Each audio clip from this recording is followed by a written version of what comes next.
Hey everyone. Vera appears in many chapters and side stories, and especially in her last chapter, her story is fragmented between different time frames. This type of storytelling is fine when reading the full story, since there are many small reminders along the way, but it can be a bit weird in a shortened version, so I decided to put everything together in a chronological order. Also, other important characters are involved in her story, like Noctis and number 21, but I try to focus primarily on Vera, as if telling the story from her perspective.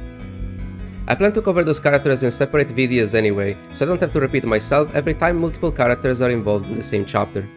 Hopefully I didn't forget anything too important. But anyway, let's get into it. Vera's parents died when she was still a kid, and she had been adopted by her closest relatives. However, she was just an unwanted burden for them, and Vera had grown up without love and with the resolve that she had to rely exclusively on herself. At 17, she was a student at a military academy, and even there, other students had attempted to take advantage of her, knowing that she was very capable, but that in comparison to most of them, she came from a poor family. Her refusals led to many confrontations that often turned violent, and envious of her success, many of us attempted to obstruct her.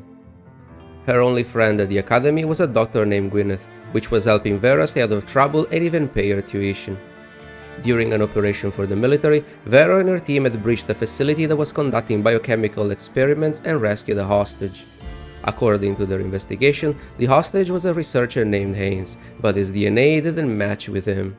At the time, Vera and the Control Court had started to suspect that he himself had been related to these experiments, but the investigation was never concluded. When the ignition of the zero-point reactor failed, the punishing virus began to spread all over the planet, and the military academy is attacked by corrupted machines. At the time, Vera had been interrogating Haynes, who had openly admitted his involvement with the biochemical experiments. Attempting to delay the corrupted, Gwyneth sacrificed herself, allowing Vera to escape with Haynes, but he ends up killing himself. In order to fight against the hordes of corrupted, Vera volunteers to become a consort. She fights in the front lines for years, joining many different teams, because every time, she's the only one that comes back alive, gaining an extremely bad reputation and the nickname of Death.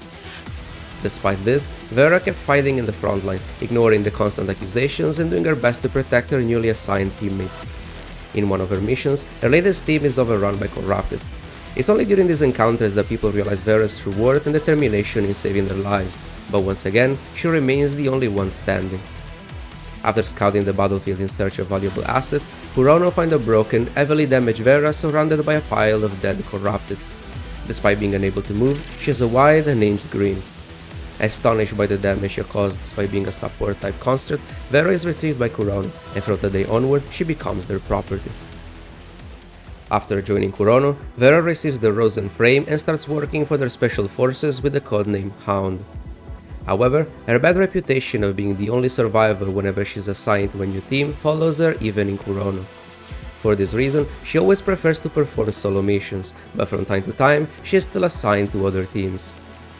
During her latest mission, her two teammates had attempted to desert Kurono, but in the process, they had also attempted to kill her, so she ended up eliminating the two of them. After this, Vera had been transferred to Group 013 of the Special Forces. The team was comprised of two other constructs with the codename of Hummingbird and Moth. The objective of their mission was to retrieve a key, an access card that contained valuable data that Kurono had lost during the punishing outbreak. However, Vera's secret mission was to monitor Hummingbird, the captain of her new team. She was suspected of being a potential deserter and of being in contact with Daedalus, a sub-faction of Kurono that had separated from them.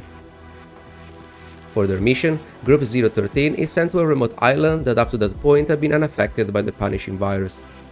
After investigating the area, they eventually find the key in a black market of a small town. However, upon retrieving the key, the town is quickly overrun by corrupted. Swept by the escaping crowd, Vera and her teammates evacuate the town and find refuge inside an underground fortress together with many survivors. The corrupted surround the entire area, forcing them to remain inside that fortress for over a month, unable to communicate with anyone outside. During this time, their supplies start to dwindle. Many refugees die from hunger and injuries, and the tension between Vera and Hummingbird grows. They are very suspicious of one another, but Moth is able to placate them. Moth had been recruited by Kurono when she was still very young, and her post-traumatic experience had left her unable to speak properly, so she often had to communicate through a bot. She always talks about her hometown, considering it some sort of paradise, and she even teaches Vera whistles used by the fishermen of her island. Eventually, since they won't be able to survive in there forever, Group 013 attempts to escape from the fortress. Some corrupted gain access to certain areas of the fortress, and while trying to create an opening to escape, Vera retrieves a tracking device from one of the corrupted. It seemed like the corrupted had been lured to their location, but upon realizing this, Vera is struck by a sudden cave-in caused by an explosion. Moth protects her from the blast, and she is also severely injured by the surrounding corrupted before escorting Vera to safety. Upon regaining her senses, Vera realized that Moth is even more injured than her. Due to her condition before she even became a construct, Moth is unable to feel pain, and that was why Kurono had recruited her, sending her on the front lines. Hummingbird had also retreated with the refugees that had been following her, and they are once again stuck deeper into the fortress. In the following days, Moth had entered hibernation mode, gaining only brief moments of clarity, but eventually she dies on Vera's back when they attempt another escape from a different location. Even more corrupted have been waiting for them at the end of this other tunnel, and Vera realizes that the tracking device retrieved from the corrupted glowed more intensely when closer to Hummingbird. Initially, Vera thought that Hummingbird had been luring the corrupted towards them, betraying them to Daedalus so that they could get their hands on Kurono constructs. However, they realized that the tracker was attracted by the access key that they had obtained at the black market. From the very beginning, it had been a trap left behind by Daedalus. Hummingbird admitted that she had been in contact with Daedalus, but she had refused their invitation. The only thing that she wanted had been to escape from Kurono. Vera was still supposed to kill her for attempting to desert Kurono, but she didn't care. A part of her had also wanted to escape from Kurono. Despite her initial mistrust and constant animosity, Hummingbird says that the only thing that she hadn't despised during her time as a Kurono construct had been her teammates. Then, taking advantage of Vera's broken arm, she pins her against the wall with a knife and escapes on her own with the key, luring all the corrupted away from Vera and the remaining survivors. By the time Vera frees herself, Hummingbird had been long gone, and Vera leads the survivors outside of the fortress, sending them to the Babylonian constructs that had recently landed in the area. Once again, she was the only survivor of her team. After returning to Kurono, Vera continues to perform missions for them, and eventually she is also selected to test a new batch of frames.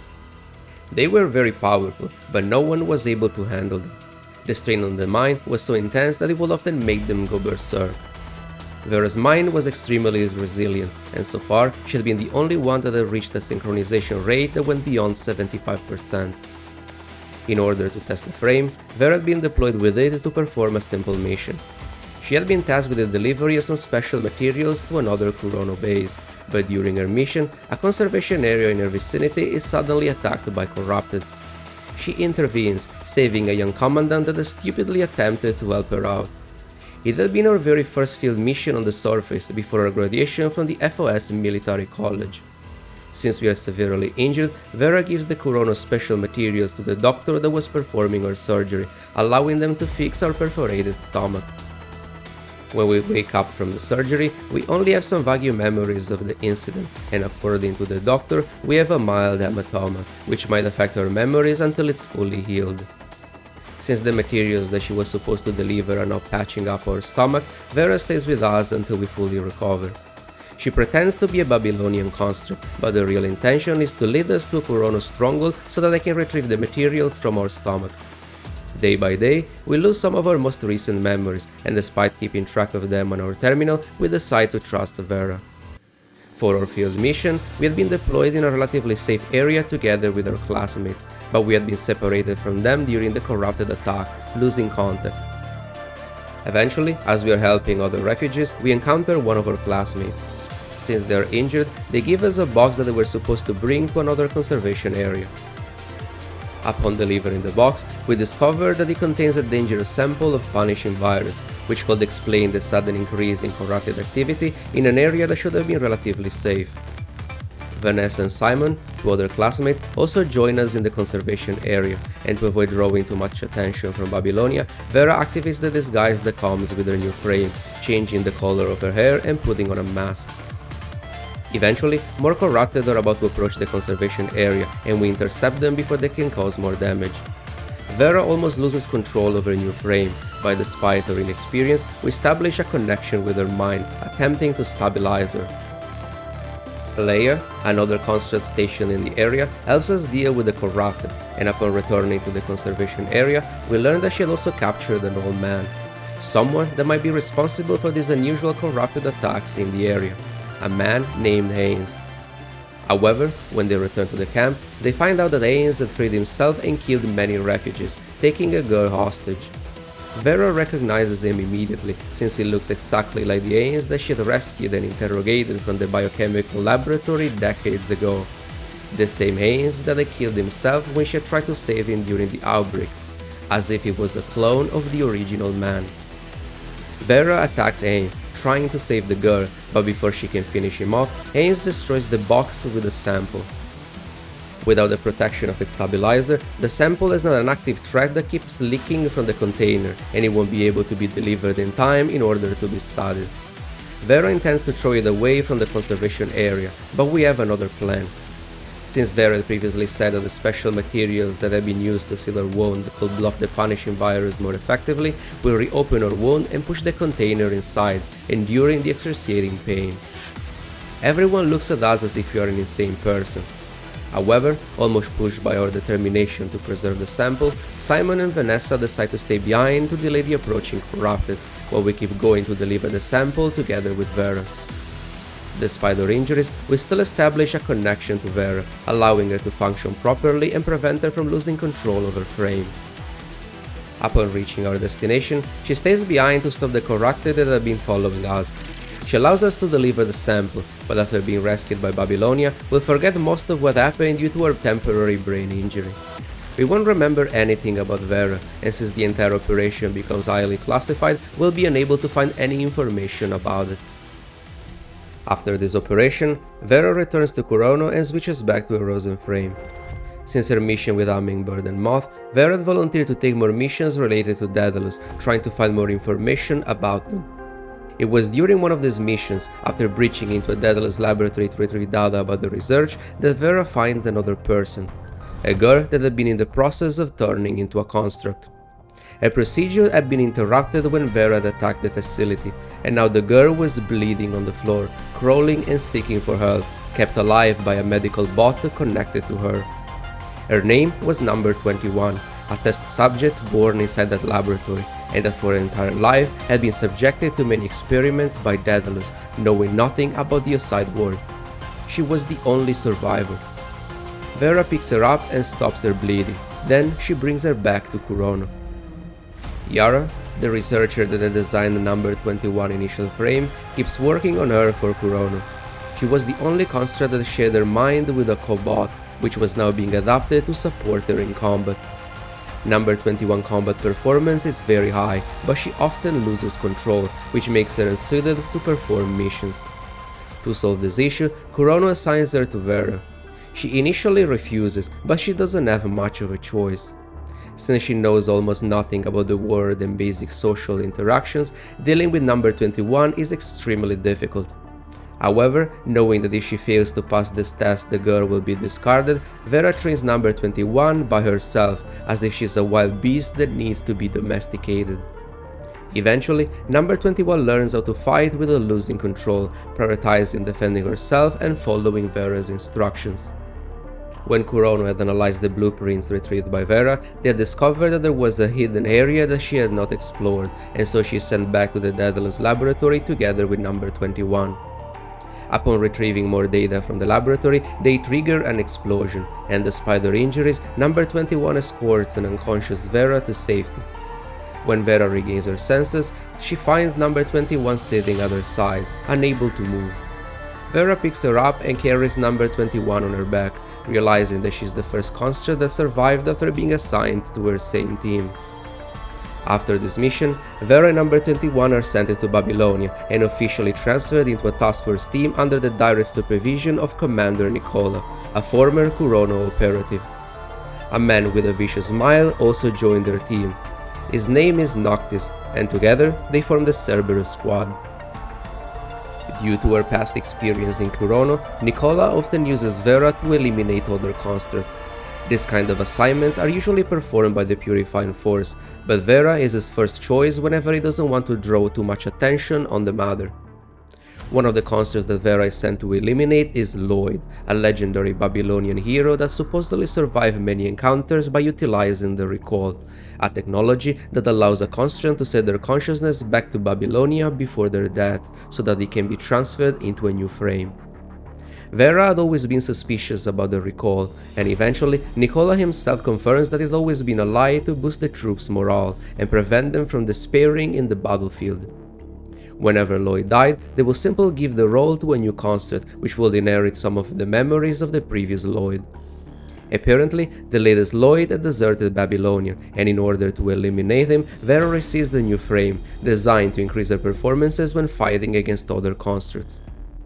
After finding Lloyd, Vera discovers that the squad had been eliminated by an Ascendant named Gabriel, and Lloyd had escaped because Gabriel had infected him with the punishing virus, attempting to turn him into an Ascendant.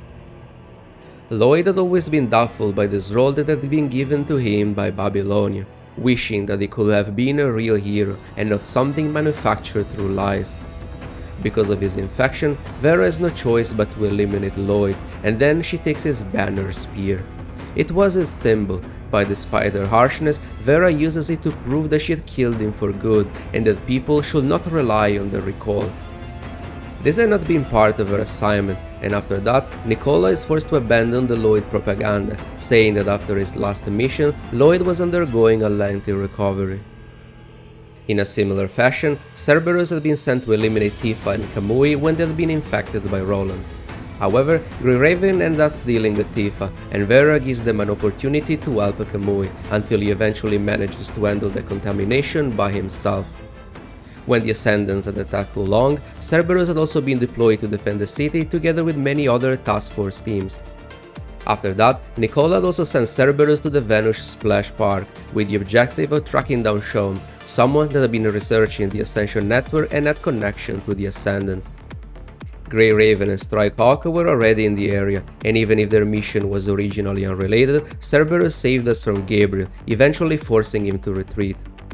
After the incident of City 075, Strikehawk had discovered more traces of Red Tide in an underground waterway, and after their encounter with Vonnegut, Cerberus had also been dispatched in the area. Their official mission was to clear the Red Tide, preventing its expansion in certain areas, but they were also supposed to keep an eye on the Commandant, since we were still under surveillance from Kurono after having established a direct connection with Luna. After helping Strikehawk with evacuating the surviving constructs captured by Vonnegut, Cerberus had been sent to another mission. Kurono had detected Luna's mind signals on the surface, and Cerberus had been sent there to investigate the area. Mireille, Lee's brother, is Cerberus' official commandant, but due to his poor health conditions, he never joins them on the field. With Vera as their captain, Cerberus had always been intended to be a team that could operate without an active commandant, and Mireille establishes remote connections with them only when strictly necessary. However, for this operation, we were assigned as a temporary commandant to Cerberus. Since we are still under Kurono's surveillance, we can only perform a remote connection from Babylonia. Upon exploring the area, we find traces of Luna, as if she had lived during the past before the punishing outbreak, but someone else had also been looking for her. Roland was also in the area. He was engaged in a confrontation with Voodoo, one of Vonnegut's Ascendants, but upon spotting us, Voodoo attacks Cerberus instead. Together, Cerberus manages to defeat Voodoo, but before they can finish her off, Roland restrains them with a voice command that disables their frames. He wanted something from Voodoo, and upon receiving what he was looking for, they both leave before Kurono soldiers land in the area. Once they land, the Kurono soldiers begins to interrogate Cerberus. Technically, they have no authority over them, but Kurono is far too influential, and Vera uses one of her whistles to communicate with Noctis and Number 21, telling them to comply. At the same time, she received a message from Nicola in her encrypted channel, a message that contained a set of coordinates. Vera waits for Kurono to take Noctis and Number 21 away, but as soon as the transfer vehicles depart, she disarms the Kurono soldiers still with her and leaves the area on her own. This new mission was only for her, and she didn't want to involve Noctis and Number 21. During our connection with Cerberus, Chrono had taken advantage of the situation to relocate us, moving us from Babylonia to the surface without authorization. That entire operation had been an excuse from Chrono. The real objective was to obtain more data about Luna through us, since some of her memories had flooded our mind beacon when we had established a direct connection with her in City 075. However, Nicola sent the coordinates of her current location to Vera, and upon reaching the area, she kills the guards that Chrono had left with us.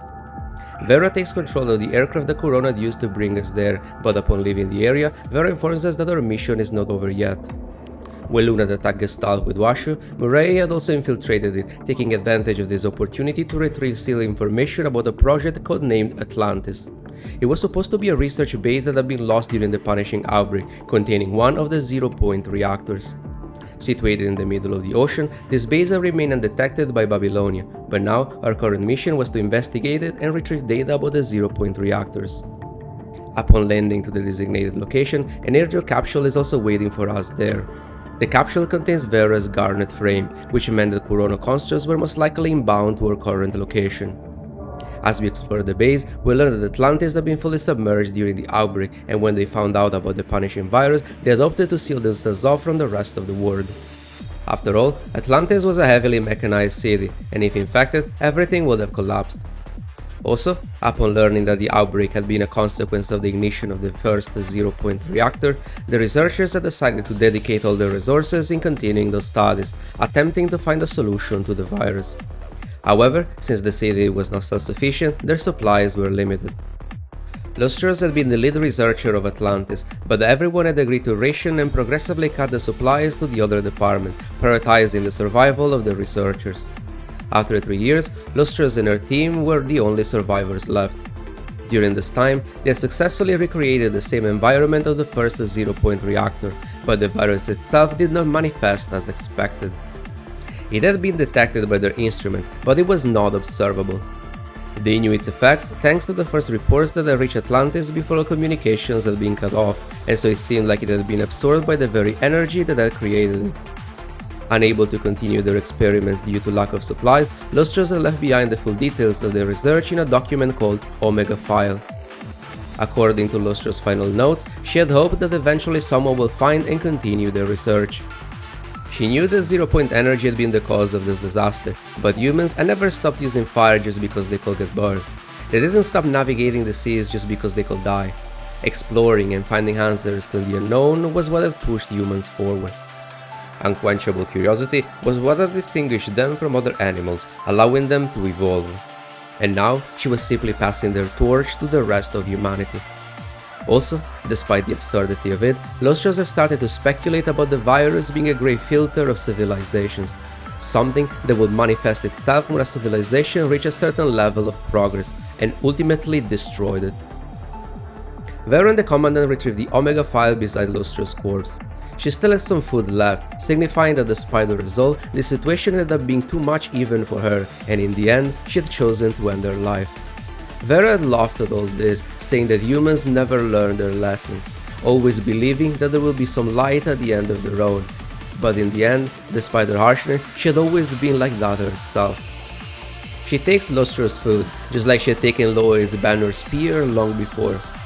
Pain had always been what had pushed her forward, and she was used to carry other people's pain as well. Lamia was also in Atlantis. She seems familiar with the facility and has access to some of its controls, which is using to submerge Atlantis back into the sea. Upon encountering her, Vera notices that Lamia seems extremely upset and determined to shut down the entire place, as if she is harboring some old resentment towards it. However, unable to defeat Vera, Lamia eventually leaves Atlantis and stops its submersion, allowing Babylonia to retrieve the research that Lustros had left behind. The Omega File retrieved from Atlantis is used to develop the first Omega weapons and leaves Imperial Frame. During this time, Cerberus had been deployed on the surface to deal with the overwhelming threat posed by the Hetero creatures, working together with Grey Raven, Strike Hawk, and other task force teams. After the overall threat of the Hetero creatures had been reduced through the mass deployment of the Omega weapons, Babylonia had obtained information about an abandoned Chrono facility that contained data about the Inver-Device. The Inver-Device reduces the effect of the punishing virus on constructs, but the full details about this technology had been lost during the punishing outbreak, and even if Kurono had been able to replicate it, no one fully understands how it works. Bambinata from Egret had always been affected by memory issues since she had been turned into a construct, but many years ago she had been retrieved from that very facility by Kurono and adopted by Vanessa's parents, two researchers that were studying the mind. Because of this, Bambinata had been selected for this mission, and since Vera is familiar with Kurono bases, the two of them had been deployed to explore the facility. Vanessa, Bambinata's commandant, also joins them on the mission, and upon reaching their destination, they realize that it was an old, abandoned orphanage. Even before the punishing outbreak, Kurono had performed many illegal experiments on children.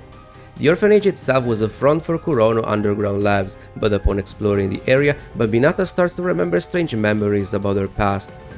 About being a child growing up in that orphanage and being punished by a mechanoid caretaker whenever she failed to behave properly. Lost in these memories, Bambinata is captured by this very mechanoid, now corrupted by the punishing virus. Eventually, Vera and Vanessa find an injured Bambinata in the hands of the mechanoid caretaker, which seemed obsessed with retrieving and chastise her lost child. Together, they defeat the mechanoid, rescuing Bambinata, and after returning to Babylonia, they give the memory shell of the corrupted caretaker to Asimov in order to be analyzed. This information about the Inver-Devices, together with the Omega weapons and many other discoveries that Babylonia had made during the past years, will contribute to the development of Lee's hyperreal frame, which will save humanity upon the Hetero Tower descent. Since that first joined Cerberus, Vera asks Nicola to give number 21 a new frame in order to increase her mind stability. Eventually, her application had been approved, but since Kurono had been behind the original design, Asimov couldn't work on it himself and only supervised the frame development.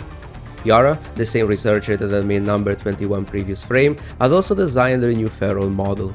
This frame separated number 21 minds from her cobot, giving her access to more computing power, but since she was still prone to lose control, they had installed a restraint that would limit her combat capabilities. After receiving her new frame, number 21 and Cerberus have been deployed to a conservation area nearby the Clean Zone, an area with a punishing virus around the Hetero Tower, caused by Lee when he had altered the tower's function. However, following the tower's descent, Hetero creatures have started to behave differently.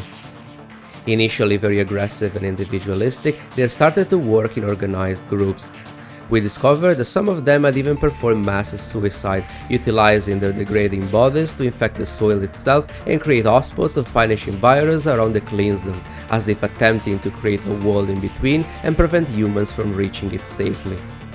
Eventually, the land itself has started to rapidly mutate, forming distorted wood-like structures. It was like a tumor sprouting from the soil itself, creating some sort of globular forest, a massive living organism. During this time, Vera and number 21 have been exploring the same forest, trying to find more clues about these Hetero creatures' strange behavior, and they're caught in the middle of this transformation. Number 21 started to experience an unusual interference within her mind, as if the newly formed collective of Hetero creature was also attempting to assimilate her. Being unable to fight, Vera to protect number 21 from the relentless assault of the Hetero creatures, which were absorbed and reformed from the soil itself after being eliminated. Eventually, aided by a remote connection with her mind, number 21 manages to stabilize herself. At this point, Vera is heavily damaged and barely conscious. Number 21 realizes that the influence within her mind had been caused by her now corrupted cobot, which had lost itself in the forest.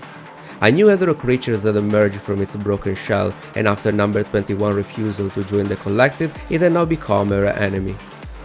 Despite the shock and the pain of having lost her cobot, which had been connected to her mind and had been with her for her entire life, number 21's first priority is to save Vera.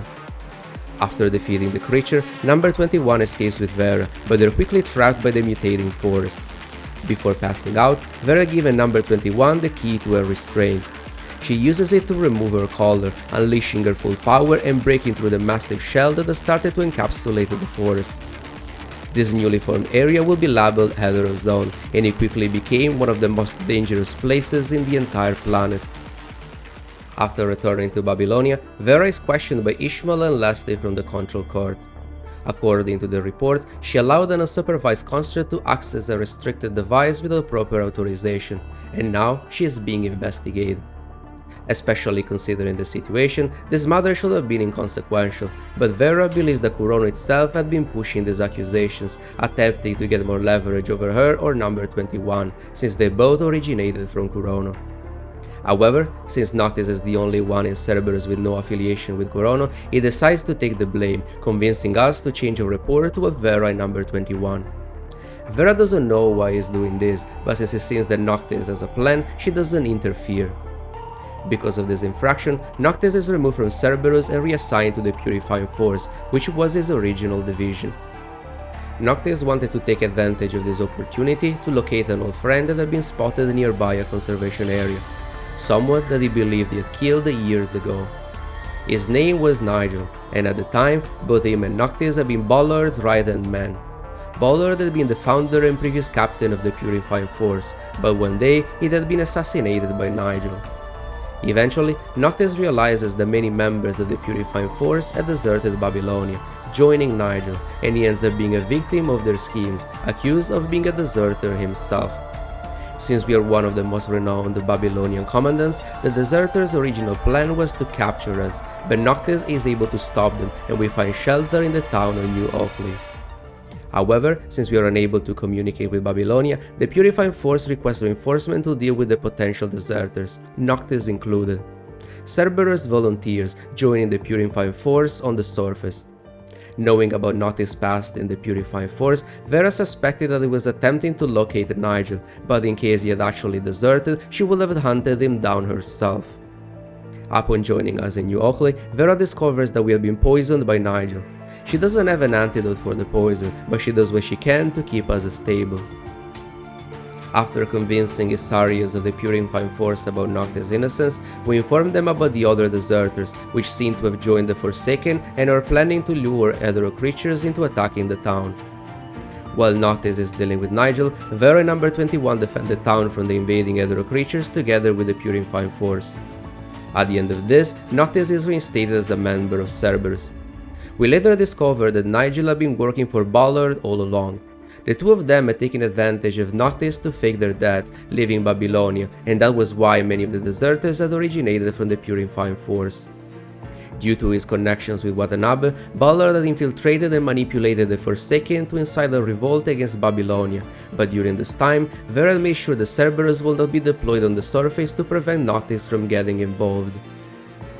When Agent Zero had attempted to escape from Babylonia after Gestalt data wall had been breached, Cerberus attempts to stop it from leaving by destroying many of the spacecraft that it had been trying to board. However, Agent Zero started to emit a high concentration of punishing virus, immobilizing everyone except for Lee, and in the end, it had infected and transformed the spaceport itself, ripping it apart from Babylonia and descending toward Earth like some sort of living creature. After our interference with the timeline, the events that followed the Hetero Tower descent have not happened yet in the new timeline, but their consequences still linger within us. Even after joining Cerberus, Vera never forgot about her mission with Group 013 of the Chrono Special Forces. She had discovered that Hummingbird, her previous captain, had successfully escaped from the underground fortress after leading the corrupted away. The key that they had acquired at the time had been a fake, but after escaping, Hummingbird had infiltrated Daedalus and retrieved a backup of the real one. Vera managed to track down Hummingbird's location to the very island that Moth always talked about, but only her corpse remained and the access card was still within her hands. Upon retrieving the key, a man named Haniff shows up. He is a member of Chrono, assigned to the Aurora Squadron, but is also the one that leaked the information about the key to Babylonia. He wants to leave Chrono, and in exchange for Vera's help, he can lead her to the location where the key is supposed to be used. Since we are also part of the mission, Vera uses us as a bait, allowing the Aurora Squadron to capture us and bring us into their base. There, when you're being questioned by Haniff, Vera eliminates the guards, and together we board a vessel that had been stationed there, a ship that could only be activated with this key. When it was still part of Chrono, Daedalus had used this vessel to transport something important to another island. Many Chrono higher-ups had been killed recently, but the assassin was still unknown. He was suspected to be an Ascendant familiar with Chrono, and apparently he had also shown interest in this vessel. Despite having staged his capture, Haniff reports the rest of the situation to Kurono, informing them about their current location and saying that the best course of action will be for them to collaborate with Babylonia. At sea, the ship is boarded by Corrupted, but between them there is also a construct. He is Lloyd, or at least what seems to be a reincarnation of the Lloyd that Vera had killed long ago. He seems to have become an Ascendant now, able to control the surrounding Corrupted, and is also the one that had been killing the Kurono higher-ups. All the assassinations and the leaks of information have been a trap to lure us to that island. Lloyd says that he needs us for something, but upon refusing to join him, it destroys the ship. As we sink into the ocean, we are swarmed by hetero creatures. One of them in particular latches onto us, but despite dragging us down, it doesn't attempt to kill us immediately, as if interested in something else. Eventually, it's repelled by Vera, and we all wash ashore. After being damaged by Vera, Lloyd's disguise made with the punishing virus dissipates, revealing his true appearance. This island contains an abandoned gene bank previously operated by Daedalus, and now Lloyd was using human genes to catalyze hetero creature evolution. He calls them new humans, and the hetero creature that attacked us at sea had been the first of them.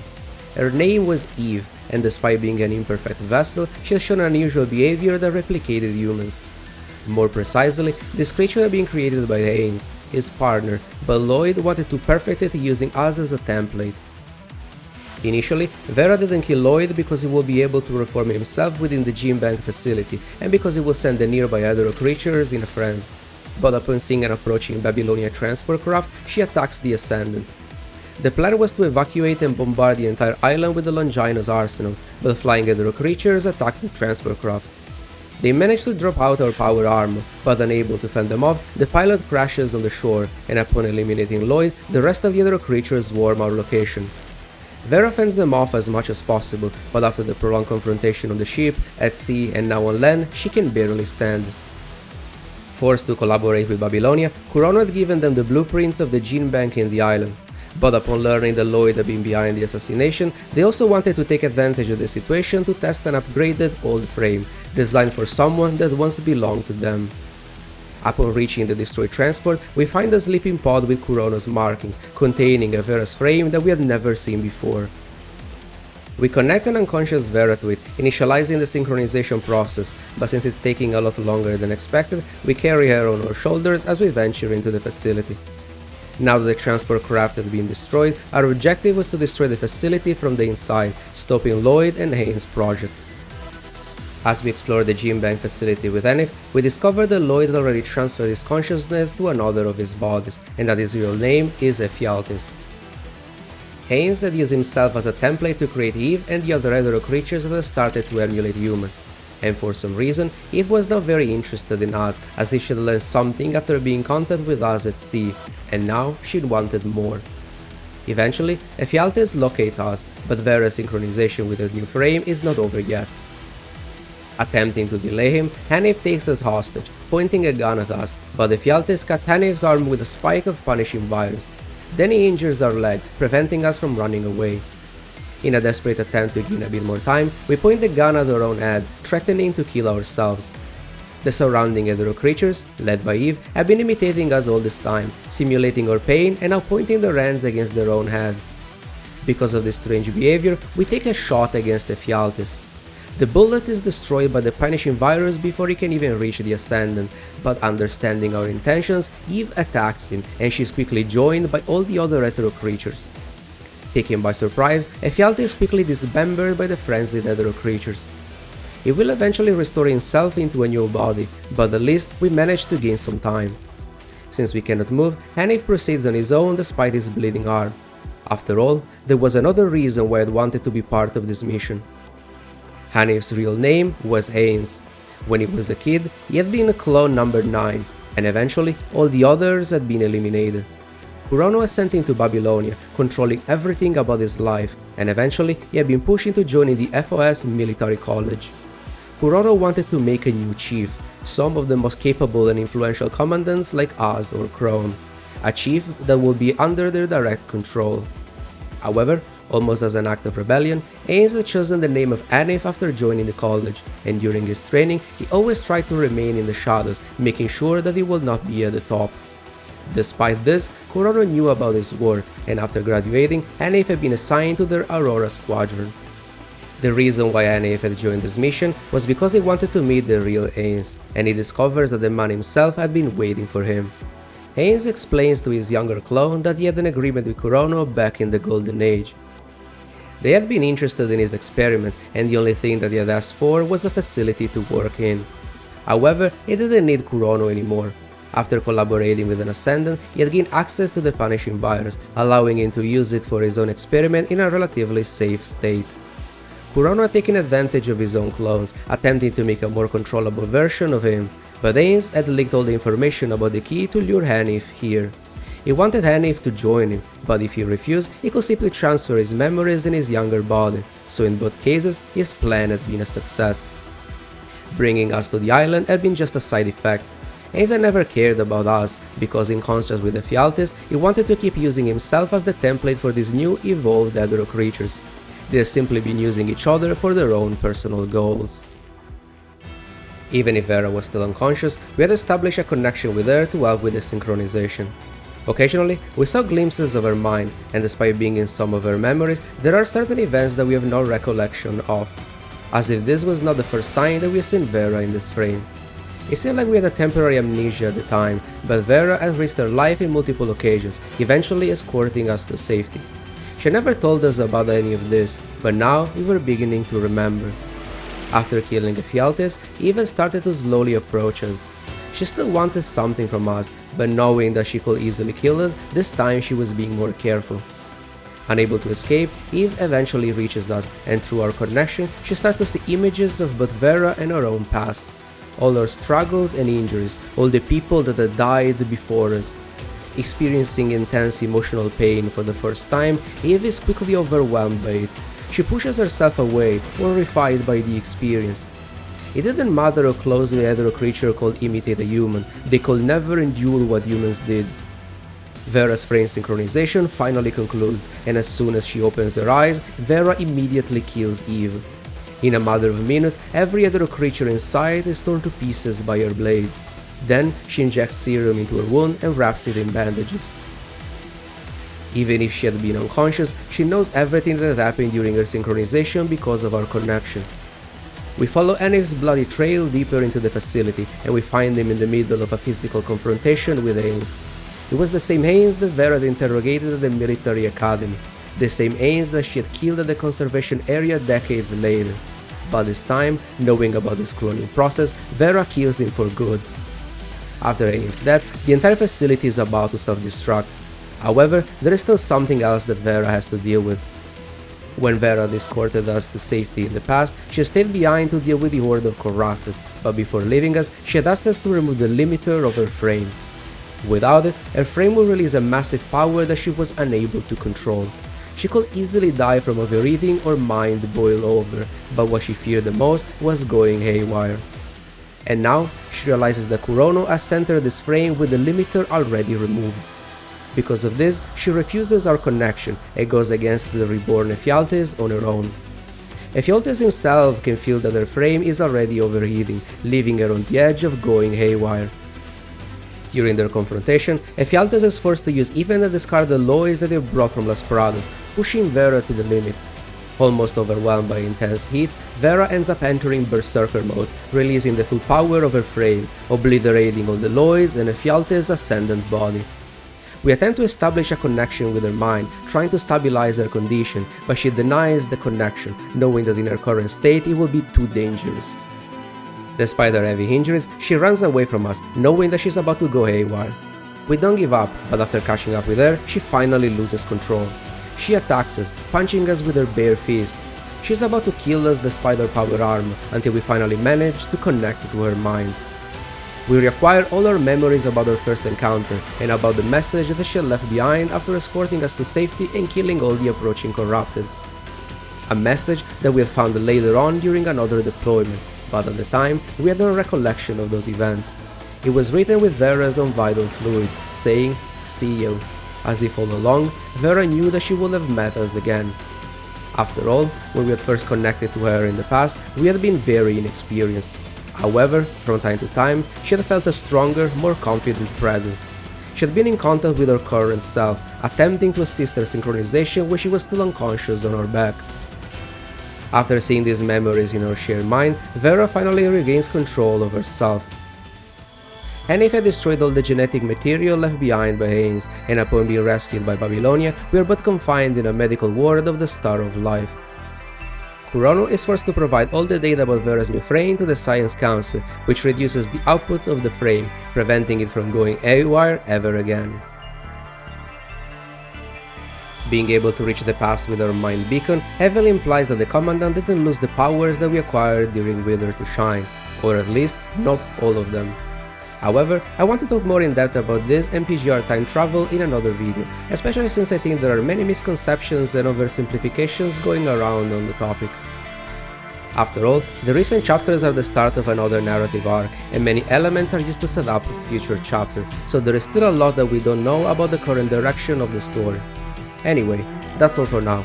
As usual, thank you for watching, and I'll see you in the next video.